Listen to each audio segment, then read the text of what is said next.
Hello, everybody, and welcome to our session, and welcome to NYU Shanghai. My name is Juan Roldan, and I'm one of the admissions counselors here, and I'm very excited to have you join us here today. So for this session, and also, I'm sorry, congratulations to all admitted students. I know this is a very exciting time. So for this session, the purpose is to paint a picture for all of you of what it's like to take your understanding of the Chinese language and culture to the next level by coming to China.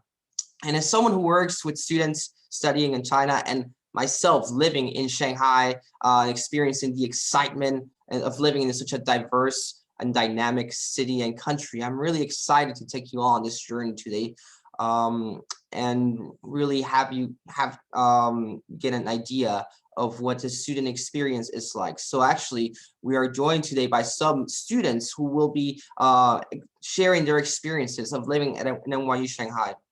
So I'll do a quick introduction first of what it's like to live and learn in Shanghai, and then I'll turn it over to them because I know they have a lot of great things to say. So of course, before we start, I think it's important to recognize COVID has impacted all of our lives, and we just want to make sure that you know that we hope that you and your family are safe and healthy, that you're staying healthy, that taking all necessary precautions, and know that that's something that we are doing here for all our students, for all our staff, for our whole community. So we really truly understand this difficult circumstances, and we want to reassure you that we are fully committed to guiding students through any difficult circumstances caused by COVID and also any other challenges they might face. So with that being said, let's get started. So the first thing to think about is when mentioning the word China, I'm sure there are a lot of things that probably come to mind. So probably a lot of different things that you can picture. Perhaps you're thinking about traditional Confucius history, or maybe modern skyscrapers with 5G technology, or perhaps luscious nature, or maybe there's something else that you're picturing. But the point of this is that these are all correct things. These are all things that happen in China. China looks very different depending on where you are in the country, from sprawling urban cities to the southern beaches, to the mountains, the hills, highlands that cover around 66% of the nation's territory. And every year, there's something that our students discover firsthand, whether they have had experience visiting or living in China or are here for the first time in their lives. Now, it all really starts as a student with orientation, which is when students are introduced to their new home and start learning about what's to come in their new lives in China. And students often find themselves fumbling to order food in Chinese, figuring out which Chinese bank they want to start an account with, and surprised at the diversity of the city as they start to go out and explore. NYU Shanghai has a student body made up of 50% of students from China and 50% of students from around the world. So it's very much a place where China and the rest of the world meet. And as such, the NYU Shanghai community is well equipped to help students manage their transitions to life in Shanghai. And for many students, even though they are excited when they arrive, the beginning of their experiences can also feel a bit overwhelming. And that's okay. There's endless support from your classmates who are all on this new journey with you, and from all the residential assistants and other support staff to help you feel at home. There are also plenty of support systems in place in China, particularly in major cities. And Shanghai is a very modern city with a wealth of resources like international hospitals and top mental health counselors from around the world. Now, students explore more of what China and the rest of Asia has to offer. They're also forming bonds with Chinese students and the larger communities of students and working professionals from around the world. That is something you'll learn more about from our students later in this session. And in our home countries, it's easy to feel stuck in a particular bubble. But Shanghai students, NYU Shanghai students, are constantly engaging with people from China as they learn more about the country, but also find themselves naturally learning more about the rest of the world, as well as including from the welcoming international community in China, and from our students, of course. So much learning and growth happens as these cross-cultural relationships develop that enrich lives in so many ways. Now, being in China means being immersed in Chinese culture and language and environment on a daily basis. And our students are taking advantage of this constantly. Our students are speaking Chinese at work, while ordering food, shopping at the bank, while exploring a new part of the city or the country, or etc. There's so many ways in which you're engaging with the Chinese language and culture. And even when students start with no Chinese language experience, like many do, they're able to improve at a rapid rate. There's a student, it's an alum actually, who I really like to talk about. His name is Brandon, and he's from Chicago. He came to NYU Shanghai with no Mandarin experience whatsoever. And within 3 years, so he hadn't even finished his studies here, he passed the highest level of a well-known Chinese proficiency exam called the HSK, which essentially means that he is pretty fluent. So he was able to do this by taking advantage of all the resources offered. Another student I can think of, his name is Ivan, actually another alum. He, in addition to mastering Mandarin, he mastered the Shanghainese dialect of Chinese. And that is actually pretty different language from Mandarin. So it's incredibly impressive that he was able to master this just by being at NYU Shanghai. Now, Chinese language classes prepare students to use their Mandarin skills in a variety of ways, from classes on reading Chinese newspapers to classes on conducting business and discussing contemporary issues in Chinese. And there are also additional resources like 9-week summer Chinese language immersion programs, during which students earn 8 credits, HSK prep, that's the Chinese language test, which is how Brandon actually was able to elevate his Chinese language to such a high level. And of course, while you will, of course, run into plenty of English speakers in Shanghai, speaking Chinese opens up so many doors for students in China and allows them to truly explore the culture in a meaningful and engaging way. Now, students learn pretty quickly that there are a few necessities for life in China. And one of the first tools that students start to utilize, you might have heard of this already, is WeChat. So of course, this is primarily used as a communication tool. And one of the many other cases, many other uses of WeChat actually is as a means of payment wherever you go. So Shanghai is a mostly cashless city, where even in small convenience stores and shops, customers can pull out their phones and have their cashiers scan their QR codes in WeChat to make a payment. Actually, this goes beyond Shanghai. This includes small towns in China. Everybody uses WeChat. If you are paying with cash, you are probably holding up the line. Shanghai is a huge city, but there are also a lot of ways that it becomes manageable. So Didi, that's the #1 for sure, which is the Chinese equivalent of Uber or Lyft, or if you're in Southeast Asia, Grab. And it allows for easy access to cabs and there's also an extensive bike share system, which you can also pay for using your phone. And it allows you to go wherever you need to go in an efficient manner. Of course, the most common and extensive means of navigating the city is Shanghai's state-of-the-art metro system. So here's a fun fact. Shanghai has the longest lines of metro, around 548 kilometers, of any metro system in the world. So that's longer than New York or London. And actually, they're still expanding it, so it's going to become even longer. There's actually a major subway station with 4 lines right near our campus. So you're really in a great location to be connected to the rest of the city. And what's amazing about this is that the construction for this metro didn't even start until 1993. So I am actually older than the metro in Shanghai. By comparison, the New York City subway system, which is the largest one in the United States, started construction in 1904. Now, of course, I think probably many people's favorite thing to talk about, including me, is food and the food options that are available. So when you talk to students, everybody wants to know about this. Of course, we had to include it here. And first, no matter what you like to eat, you can find it in China, especially in Shanghai. China is a massive country, and each province has their own local cuisine and specialty. From salty, sweet, spicy, sour, you'll find it all. For example, something like noodles will have thousands of different types And don't even get me started on dumplings. Our students say that after living in Shanghai and being exposed to the diversity of the food, they no longer use the term Chinese food because it's too generic. If you're going to eat Chinese food, you have to specify. There's just that could mean so many things. And of course, along with Chinese food, you can also find international cuisine and food chains from all over the world in Shanghai.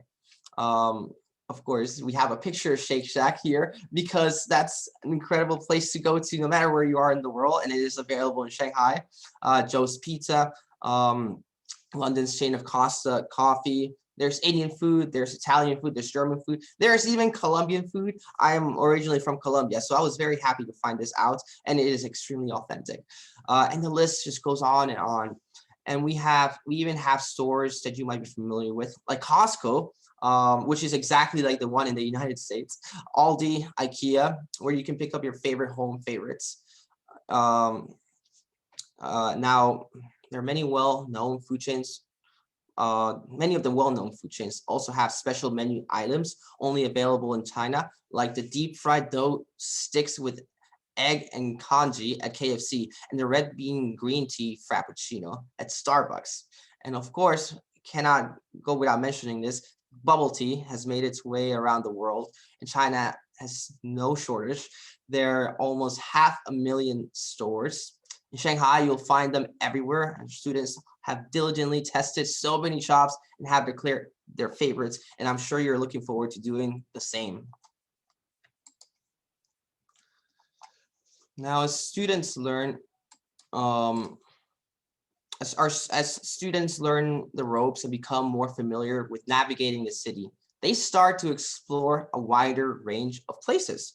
So in addition to the skyscraper-lined business districts, you can also find more quaint neighborhoods in Chinese cities. Themed coffee shops and small boutique stores can be found lining quiet streets. Spots like Manor Coffee, Lost Bakery, Sumerian are all ones that you should be on coffee lovers lists. Sumerian in particular has amazing bagels. And if you talk to any of our students, they'll tell you that these neighborhoods in Shanghai are their favorite spots to find a cafe and study, to get brunch on weekends, to buy handmade crafts, or just to simply explore. And speaking of exploring, our students also travel outside of Shanghai, like to rural Yunnan province for service trips, to Beijing and beyond to trick different parts of the Great Wall of China, or to Shenzhen, a southern Chinese city with tropical climate. So China is divided into 23 provinces and 5 autonomous regions, and each has its own culture and sometimes even multiple dialects of Chinese and other non-Chinese languages are spoken. China is a very diverse country that looks very different as we move around to different places, between the sandy beaches in the south to the mountain ranges in the west, and the deserts up north. There's just so much to explore. And now here's another fun fact. Shanghai is not technically a province, but its own municipality, similar to Washington, D.C. Okay, now studying a particular field takes on a whole new contextual lens when it's done in conjunction with an exploration of China's rich cultural history and the current context of China's role in the world today. When you study in China, it means becoming an emerging authority on whatever you're studying, but also becoming an emerging authority on China and China's unique role in whatever you're studying. So for example, studying business in China means access to professional development opportunities in a country that's home to multiple global financial hubs where you can find major Chinese companies like Alibaba, which is the 6th most valuable company in the world, and offices of well-known international organizations like Microsoft, Morgan Stanley, and General Motors. Our students are taking advantage of being in the heart of Shanghai's financial district, with our campus located right next to the Shanghai Stock Exchange. And for STEM students, there is so much innovation going on. Our students visit the 3D printing sites of local companies and install green roofs on buildings throughout the city in collaboration with local organizations. Chinese universities also run research institutes in collaboration with international institutions. Our students have access to research and institutes in artificial intelligence, brain and cognitive sciences, physics, and more. And for the social sciences and humanities, our students are able to study topics like Chinese history and politics, Chinese art in the classroom, but also have the opportunity to explore what they are studying firsthand, like through trips to local galleries and museums, or places like Dunhuang in northwestern China to see famous cave paintings. And our global China studies major also allows students to hone in on a deeper understanding of China from a variety of lenses through their studies both in and out of the classroom. Okay, so here's one other fun fact. In 2012, there were around 438,000 foreign funded companies operating in China. That number has grown to around 1 million today. So what does this all mean?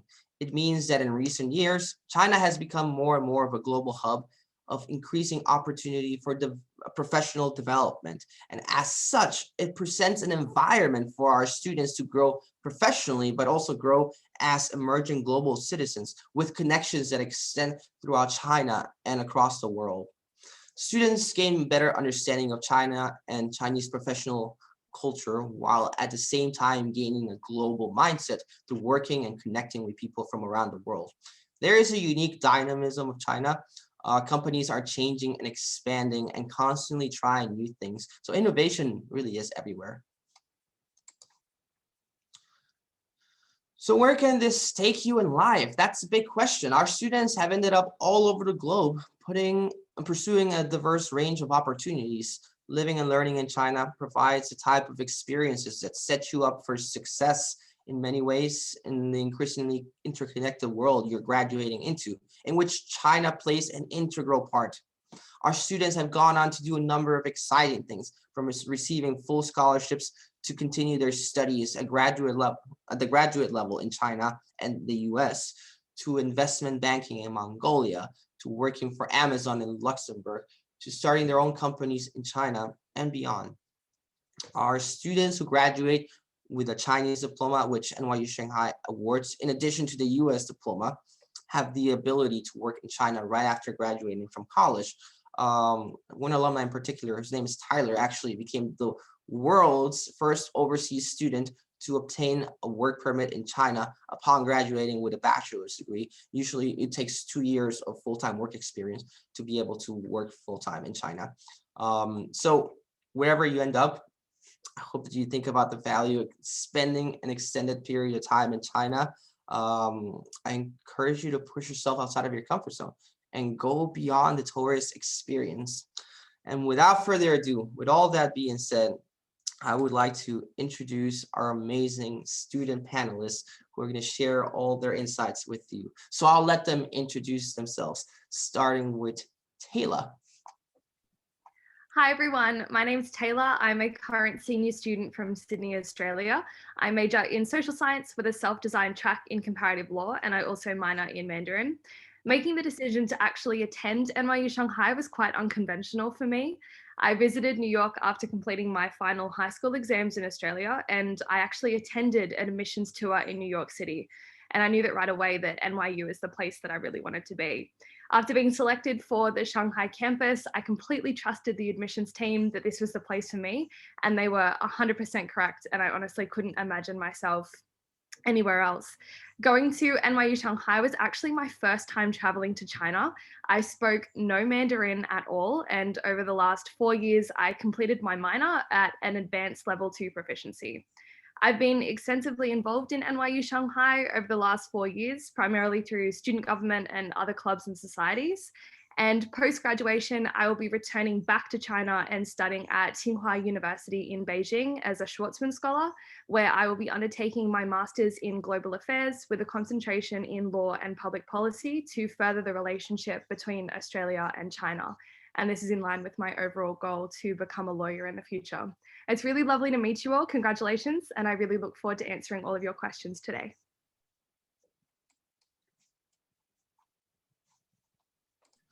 Okay, I can go next. Hi, my name is Farheen. I'm a current junior. I'm double majoring in business and finance, as well as economics. And I had previously lived in China before coming to NYU Shanghai. So I had a really good idea of what I was coming into. But at the same time, I did not know the language very well. So it was still a little daunting. At the same time, I had a wonderful experience so far. I'm a student ambassador at school. I've played for the sports teams. I've been a resident assistant. So I've been pretty involved as well. And I would just like to congratulate you all on getting in. And I hope you make the decision to come because it's great here. And hi, everybody. I'm Tyson Upshaw, and I'm a current senior at NYU Shanghai. I'm a social science major, but I took a track in psychology. And that was kind of like an unexpected turn that I took my sophomore year, because luckily we have 2 years to kind of decide that. I will say that my future prospects aren't as impressive as my classmates. I mean, that's crazy cool. But I will be taking just like a gap year this next year to really situate myself in what I've experienced at NYU Shanghai and where I can go in the future. It's looking like I'm going to go to graduate school for creative writing so I can become a professor at a university. But until then, who knows what I'll get into. Thank you so much for those introductions. I'm gonna ask you all just a few warm-up questions that I'm sure are on everybody's minds, but audience members, please feel free to ask your questions using the Q&A function. So after I ask these warm-up questions, we can get to all the questions that you have. So don't be shy. All right, so to all of you panelists, first question that I think probably one of the most common ones for admitted students is, of course, a move to China is a huge decision and can seem really intimidating. So can you talk about your transition to China and how you feel after having lived in Shanghai, when you were in Shanghai and now? Because I know some of you, you're not in Shanghai at this moment. Yeah, I can jump in on that one.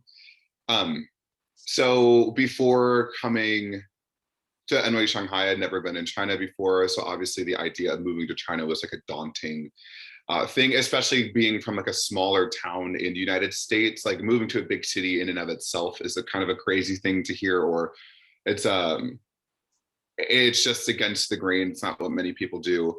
So hearing that I got accepted to NYU by itself was already a daunting thing to hear. And then NYU Shanghai, kind of dropping myself off from the other side of the world, became even more like astonishing. But I think once I got here and going through like the orientation week was actually really cool because like obviously when you get to China, like it's really difficult to like get out of the jet lag, but the orientation week like not only snaps you out of like jet lag and kind of gets you acquainted with the city really quickly, but also gets you acquainted with your friends and kind of the family you're starting to build. So I would say like just within that first week or two, I was really finding myself like a home in Shanghai, which was weird again, because like people from back home don't do things like that. And then over the course of like the 4 years and even through like COVID era, I've been like called back to Shanghai. I mean, like I go home and I'm ready to go back, which is again, something I never would have expected. My whole family was like, you're going to go there for 1 year. It's a really great opportunity and they're going to come home. But then they've been surprised at how much more I want to come back every time.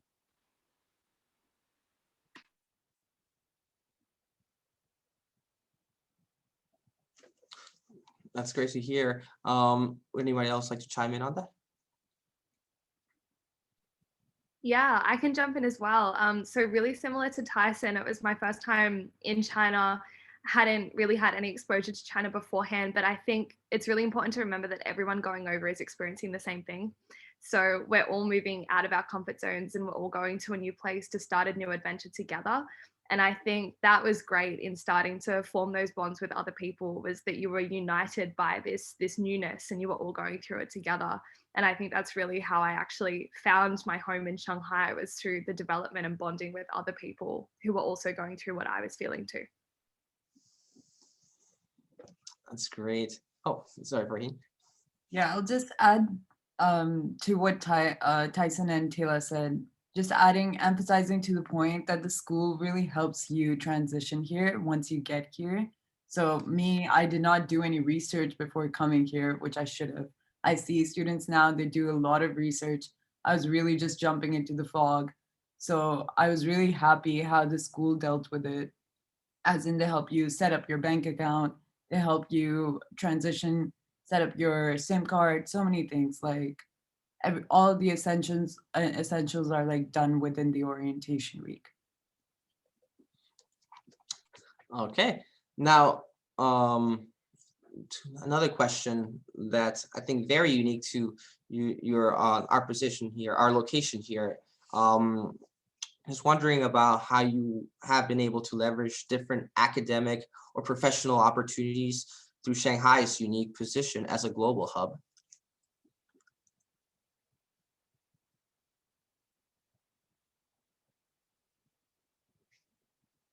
Yeah, I can dive into this one again. I think just having the words like Shanghai, China on my resume have made like, I mean, simple things like even me going back like home for the summer or the winter and trying to find a job just for like that time period. Every job that I've applied for has given me a call, which is awesome. I mean, but they're like things like fast food restaurants or like, but that's, I think, beside the point. The first thing that they always say is like, whoa, you go to China every year, or whoa, you go to school in China. And I think that like kind of ripples outward, because it's not only like I have been able to make connections with people even at the New York campus, and they're like, oh, you have a different perspective in Shanghai, like, well, we want to hear more about it. It's like, would you be interested in like sitting at this panel with these different mentors? Like, I think just being in Shanghai or being in China has opened up a lot of doors. And I got to meet, I think it was the US ambassador like in China, and I got to have like a conversation with him simply because like we're students and we're kind of like the crossing point right now, because like I mean, especially us at NYU Shanghai, we have like an international identity in China, and we're able to kind of like we can leverage that. We experience China as it is, or at least Shanghai as it is, and I think that's a powerful thing to have for not only like these fast food restaurant jobs, but I mean, people are getting some really cool jobs after they leave here. So wonderful. Yeah, the opportunities. So now just thinking back about the time before you moved to Shanghai to now, how has your perspective of China changed, and has your worldview also changed, and if so, how?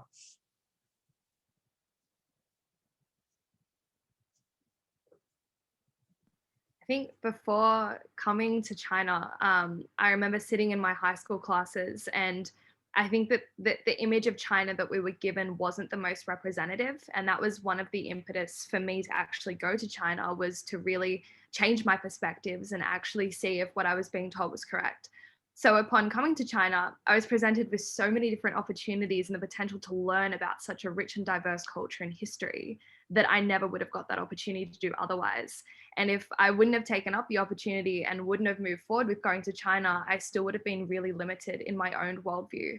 So it took getting out of my own comfort zone and actually immersing myself in China to actually sort of begin to undo all of the things that we're told outside of China. And I think that that's been really powerful and transformative, because it's completely reshaped my perspectives on China. And it's honestly given me a place where I can definitely call a second home.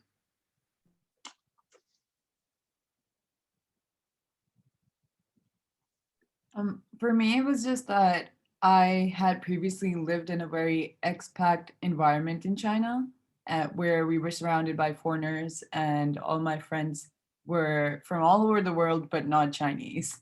So I think that was something really different, where I got here now and I got to learn the language because I was interacting with the Chinese people in China. So that was really interesting, and I got to know way more about the culture and the value system as well. That's so great. Okay, so I think I'm going to ask you one more question before turning it over to our audience. Hopefully this is a fun one to talk about. Can you just talk about a meaningful experience you've had that you would not have been able to have if you weren't living in China? I can go first. I'm just thinking about how basically the student body that comes to the Shanghai campus is very open-minded and is really ready to explore. They really come in with all that like interest about learning about new cultures, because there are also a lot of them are coming from the other half of the world. So they really don't know what this part of the world is like. And they're learning about Asian culture. So some of the really cool experiences I've had is where I've taken my friends back to my country. Like they come visit me and my country and they learn so much, so many of the stereotypes are like broken. And they're like, wow, like I didn't know you guys do things that this way and this is why you do it. So it was like really, it's been the cultural exchange that happens here that has been so organic as well. And it's been amazing for us to learn from each other. So like the experience that I've gotten coming to China and being in this international environment and getting a chance to like represent my own country has also been like really amazing. Yeah, and just jumping right off of that, I totally agree. And I think for me, it's been not only in like the NYU Shanghai like campus, like I mean, obviously we have incredible diversity there, but also the city itself teaches you a lot. Whenever I came to Shanghai, I just assumed I'd be learning like in an American like university, but I'd be learning about like China, basically, where I'd be, you know, kind of engaging with only people who are from China.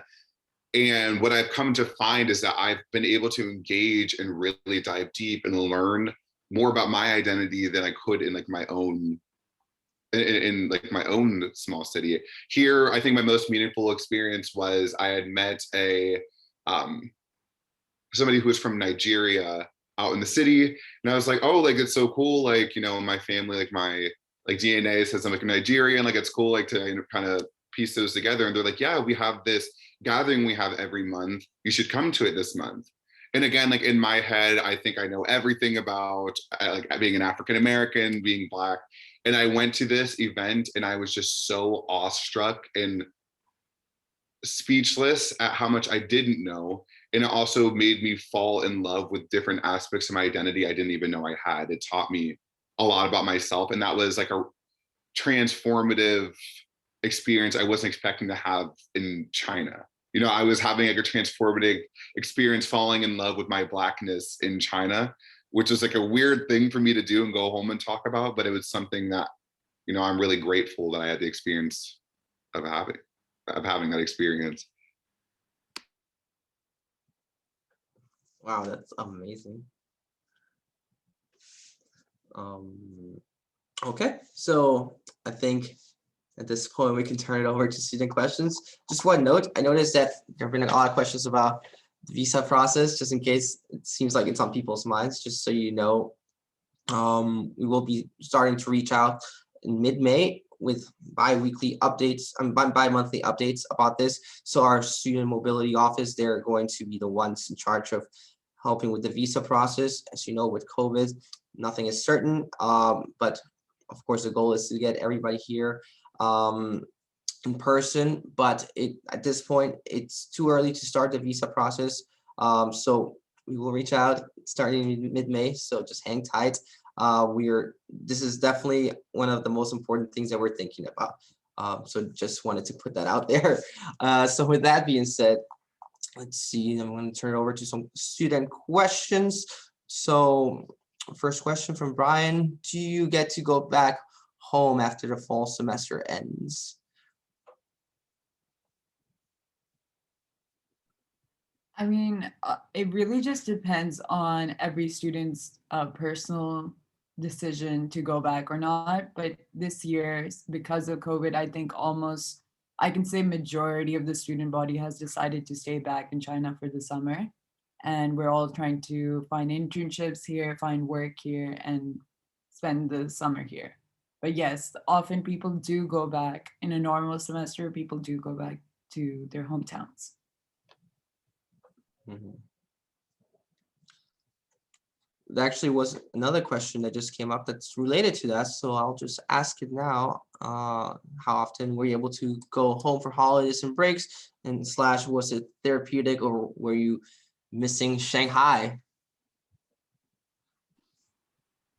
Yeah, I remember my first semester here, I was like, it's a typical college student. 3 months in, I'm like, I've got to get out of here. Like, I gotta go home. Like, I can't be here anymore. And it does feel like daunting being all over here and being like, I can't go. So I remember like that last month, I was like, oh gosh, like when can I get home? I remember getting off my flight back in like Canton, Ohio, and being like, oh no, take me back. Like I was so ready to go back. I think it's therapeutic for the first week, as it is for any college student. I think when college students go to university away from home, there's always that period of like, I want to go home. I haven't been away from home this long. I miss my family, I miss my hometown friends. But I think at NYU Shanghai, it's that. Then you get home and like you lose the efficiency of like the public transportation. You lose kind of the, like, there's like a really great, the cost of living is like really low here for many students. So it's like you lose kind of like access to that. You lose just access to so much. So then you immediately, when I tell you, like it took me maybe 5 days to like be like tortured at home because I'm like, China was so cool, let me go back. So I think that's a general like experience too.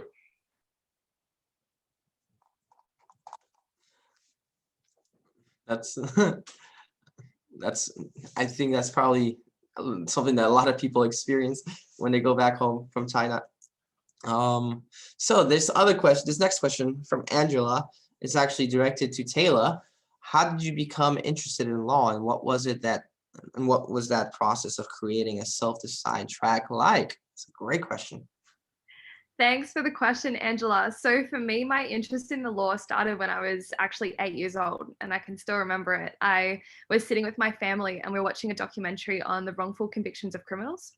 And from that moment, I wanted to really get into the criminal justice system and ensure that we were giving people a fair trial and that all of their rights and responsibilities were being honored. So for me, that was the impetus for my passion for the law. And since that point, it's developed into more of leaning towards criminal defense. So that's where I align with at the moment. In regards to creating a self-designed track, it was a great process, to be honest. The academic advisor that you get assigned during your time at NYU Shanghai was incredibly supportive. I went to them and I explained where I wanted to go and how I could maximize my time at NYU Shanghai, studying something that closely aligned with where I wanted to go into the future. And from that point, I was able to meet with the area head who was based in New York, and I was able to submit a plan of all the courses that I wanted to take that overlapped with different areas that I was interested with, but also met the degree requirements for myself. And subsequently, I have spent time in New York, London, and obviously in Shanghai, studying different areas of the law in order to look at a comparative jurisdictional analysis of different types of laws and where I would actually practice post NYU Shanghai. So it's been a great experience, and everyone was very, very supportive in helping me to reach that goal. Glad to hear that. And honestly, really, to me, it sounds like a very fascinating field of study. So let's see. I think a very important question that definitely good to ask about early on. Is it true, from Han, is it true that we couldn't access Google or YouTube and other platforms?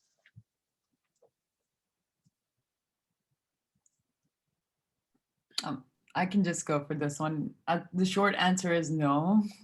And basically the school provides you with a VPN that works all over the country, like within China. And none of us have, I think, I can say from my experience, faced any issues accessing these platforms.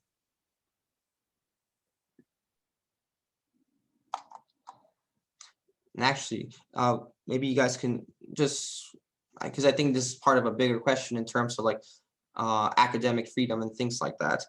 Maybe you'd like to expand on that part.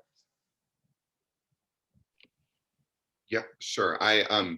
So at NYU Shanghai, we do have academic freedom, which is something that's not unheard of, but it's just less heard of in China, which it just means that we have access to all the databases, we have access to Google, we have access to all the information that the university require us to access, which is a fantastic experience because that really kind of does put us at like the crux of like China and America, where like we're able to get the same education as everyone else around the world and still kind of immerse ourselves.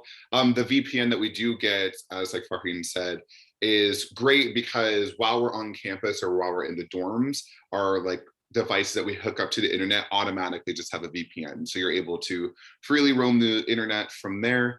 And then you're also able to like, I mean, I've taken some class field trips or something, and I've been able to go to like a different place, connect to their internet, kind of engage with them and still have this VPN. So our VPN is actually one of the most powerful ones I've seen and the most like free that I've seen.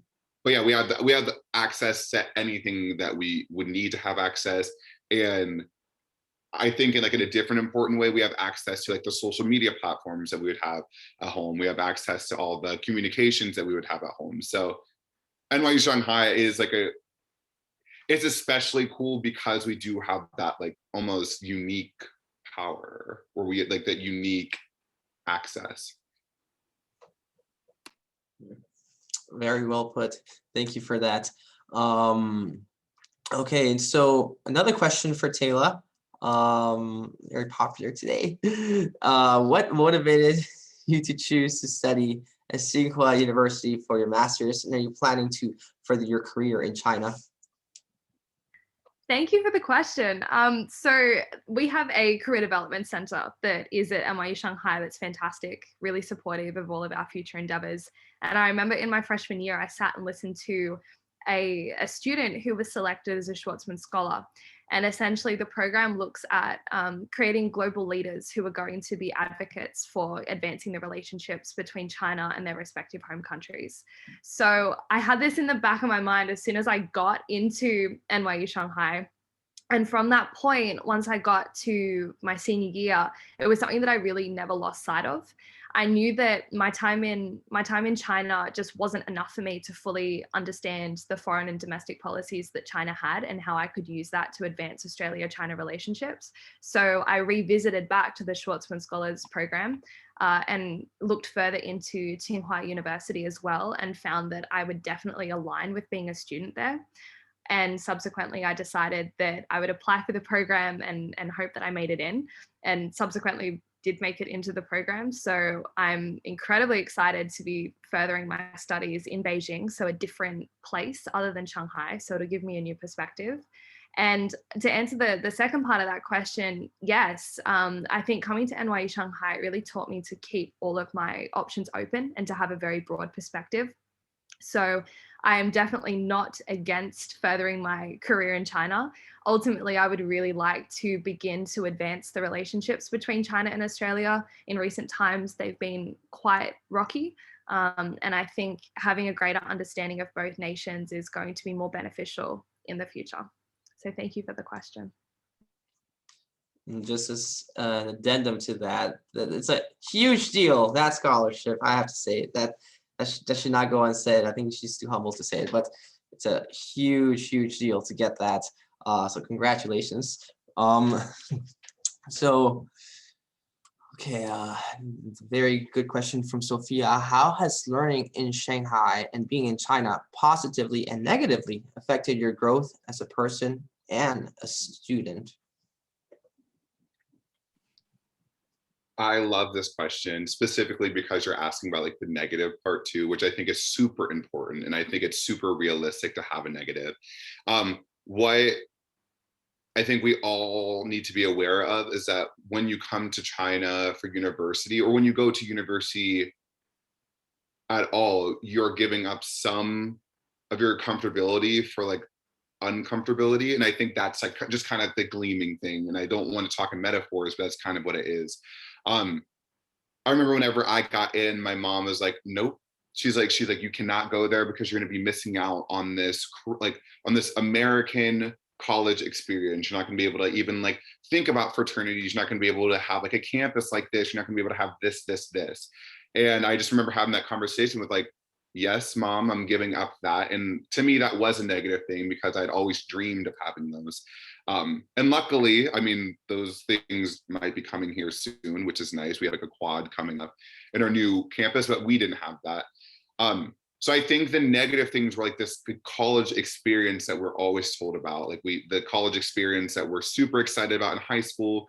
We get to go to frat parties, we get to do all these things. And I was giving that up for kind of this worldly perspective or this worldly experience. And I'm so glad I did, simply because I remember after my first semester, again, a lot happened in my first semester in and of itself, but I went home and I was telling stories and it felt like I kind of maintain my youth, so don't like think you're growing up too fast. But I had this like different maturity, I had this different perspective. My friends are talking about all of the parties that they went to, all the things that they've been able to drink. And I was like, oh, really? Like I got to travel like around the world and I got to get on this cool flight and eat 3 meals on the flight. And, I kind of cared and valued I kind of cared and valued different things. And I think that was super important. So in one realm, it was negative because I was giving up stuff. I was intentionally saying, I cannot engage with these things. But I was like, but that's for this cool engagement. I'm cooler now,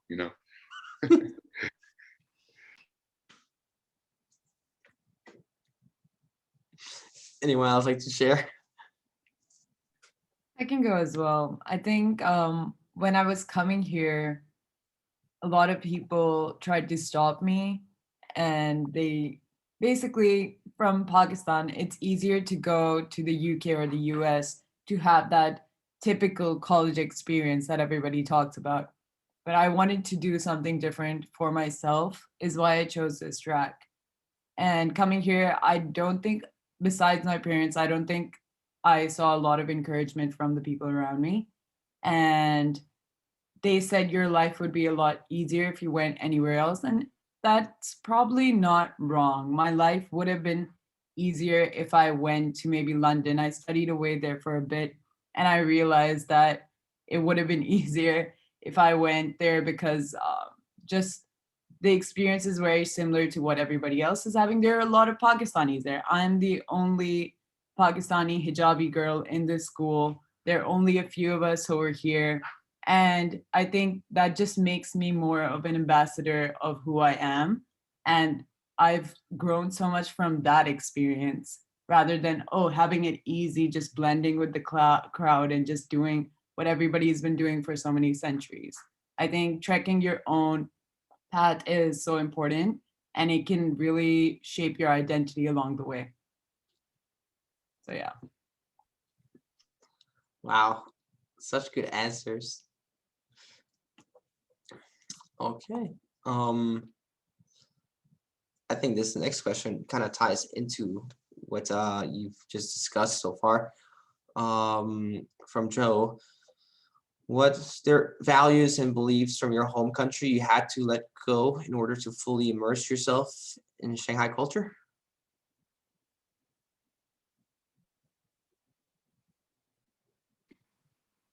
I can say easily, sometimes United States can have a chip on its shoulder. We're the best in the world, we always will be. So I think that was like the main one. I had to let go of my assumption that the United States was the center of the world. I was just always taught that in history books and my own household, my family members were telling that. And I love the United States. Like I do have like, that love for it. But I think I had to let go of this like chip on my shoulder. I had to experience like a new culture. I don't think I really had to like let anything go like that. Like, I don't think I had like, I don't have any, actually, we're not getting into that, but like, I don't really have any less respect for the United States in relation to me immersing in the Shanghai. But I would say that the predominant one was that like the United States is not the center of the world. And once I got here, it was very easy to see that. And it didn't take anything away from the United States, but it just like, I was like, whoa, like have this like multi-identity now where I feel as I'm a multi-identity because I'm an international student. And again, I think this kind of goes hand in hand with the response to like my admission here. It was like, you know, are you really going to go to China? Basically, that's kind of the thoughts and beliefs. Are you really going to do that? And now that I have, I'm glad that I did, if that makes sense. And that was like just a belief I had to give up. Like, will you be happy in China?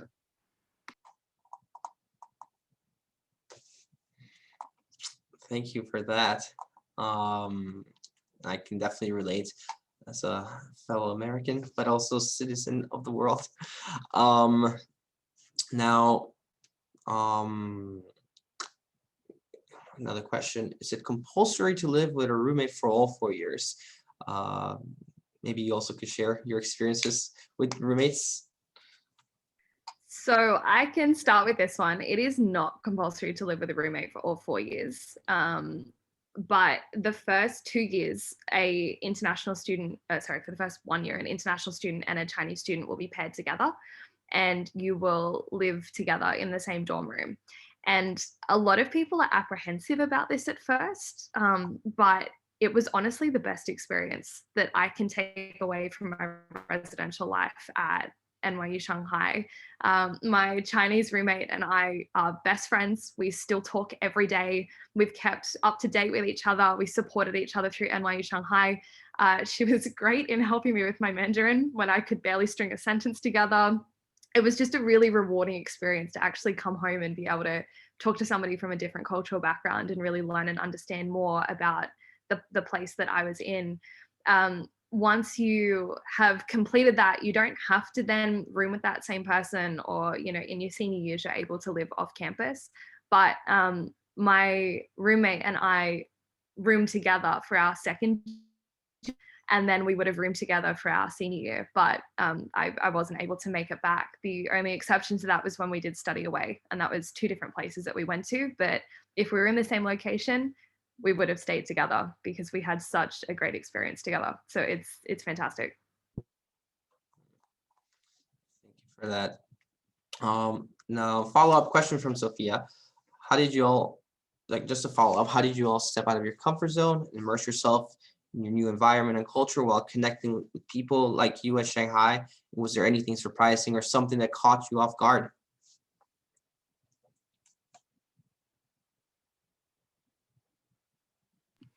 Well, the simplest answer is like, when you ask like, how do you step out of your comfort zone? I stepped out of my comfort zone by like stepping on the plane, basically.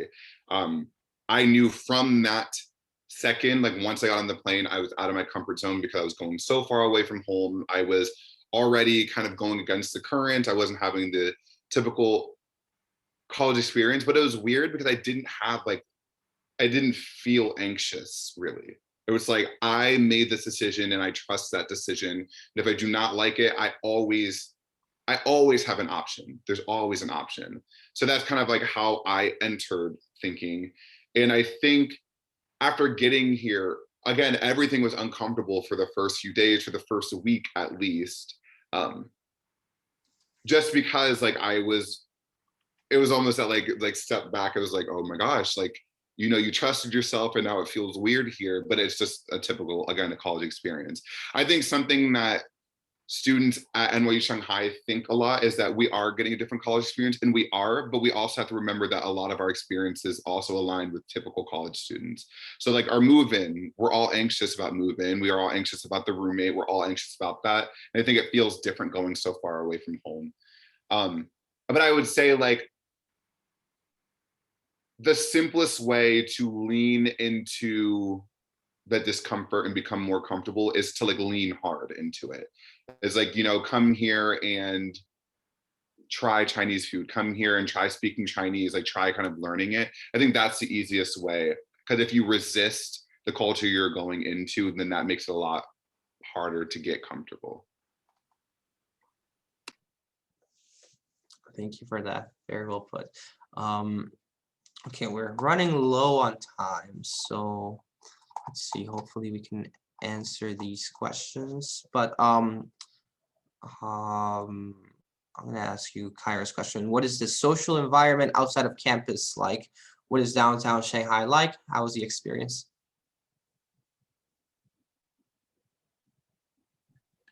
I think the social environment's really friendly from my experience, just because there aren't as many foreigners as would be maybe in the US. So the Chinese people in general are like really excited to see you. They stop you at the bus, they're all smiling at you, they're all shyly looking at you all the time. And sometimes that attention is nice. You feel special. On a regular day, you just walk out and you feel special.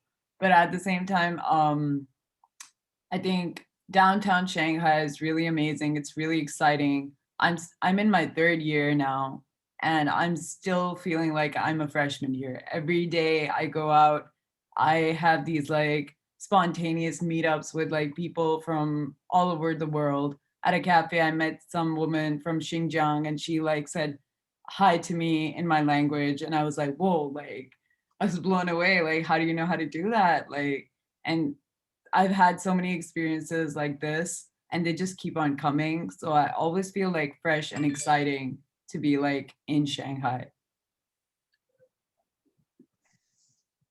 I love that. People are definitely friendly.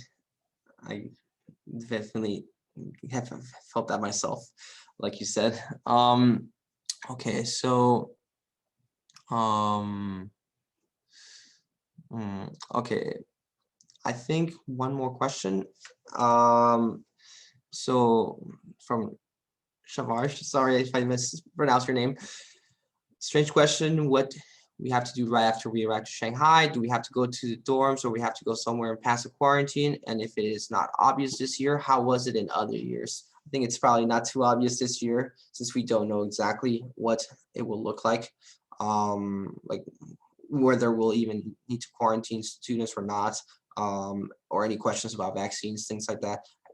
We don't have that information right now, but maybe you could all talk a little bit about when you did it before COVID. I still remember move-in. So you'll be assigned a move-in day. I got there a couple of days before just because of, travel time and things like that. And I just stayed at a local hotel. On move-in day, you bring yourself and your luggage to the dorms that you're going to be staying at.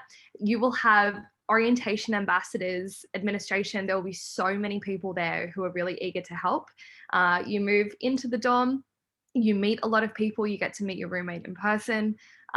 Sometimes there's trips that are planned to go to IKEA and other places in order for you to, get some stuff into the dorm and to make it more like your home.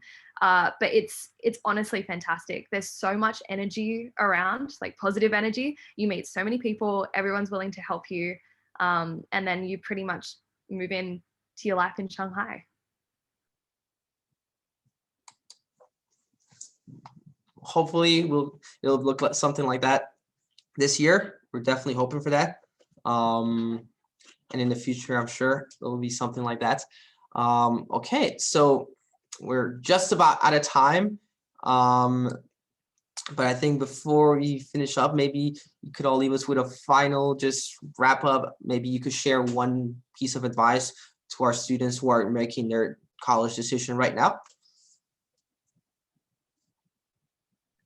I can go first. This is something I didn't do, so I advise students to do more often now. Do your research, know what it's like. I think you being at this like event already is a big step. I don't remember attending any events prior to coming to NYU Shanghai. So do your research, talk to the alumni, talk to the admissions, find out what life here is about, find out what people are doing after they graduate, to know if this is really what you want for yourself and this is the experience that you're looking for.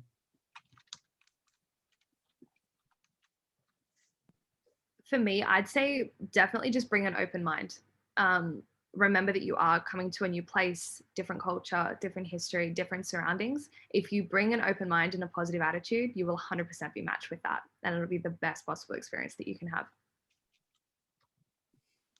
And then I would say, and I kind of, as I said it before, I would say kind of be excited to be uncomfortable, because that uncomfortability is definitely going to open doors and lead you in directions you might not have been expecting. And it might lead you more into the direction that you were expecting. So I would say I would say get excited now about being uncomfortable. I think obviously uncomfortability is uncomfortable, but then you start getting used to it and becomes more comfortable. So I think Thank you. Thank you so much for that wonderful advice and for sharing your experiences. I'm sure it was very helpful to all of us here. So thank you again. We really appreciate it. And I love hearing from you all the time. So with that, we come to the conclusion of this session. So just quick note, if you still have more questions, don't worry, there's still ways to ask. So mark this on your calendar on Saturday, April 24, 9 a.m. China time. There'll be a student session meet and greet. So another way for you to be able to engage with us and learn more about what it's like to live here and study here. Ongoing are one-on-one admit chats. So if you want to speak to a current student on a one-on-one setting, then you can sign up to do that. And the student will reach out to you or also with an admissions counselor. So if you would like to do that, you can certainly still sign up for that. The email that you got after you get in your decision will have instructions on how to sign up for these. And finally, remember to respond to your offer of admissions by May 1st. So please make sure that you ask all your questions, find out everything you need to know by then, but that is the deadline. So thank you all for attending today. Thank you all to our amazing panelists once more. And I hope you have a great day.